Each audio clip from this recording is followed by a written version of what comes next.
kad viņš pasaka, ka tava kleita nav skaista un tev vairs negribas to vilkt.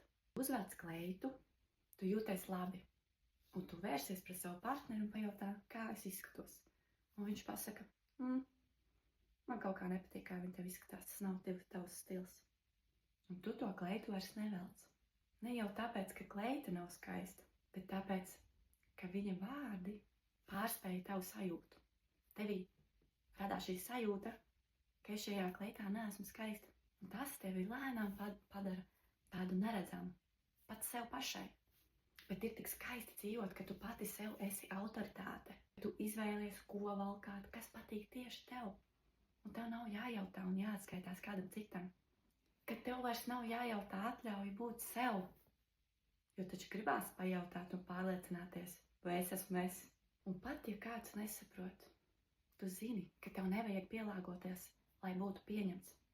Un es varu tev palīdzēt. Es varu tev palīdzēt izveidot sevi kā autoritāti sev, pirmkārt jau sev. Un tu redzēsi, kā apkārtējie mainās, kā mainās tavu uztver pret apkārtējiem un apkārtējo uztver pret tevi, jo tu esi vērtība. Tu esi šeit ieradusies kā autoritāte, pirmkārt jau pati sev.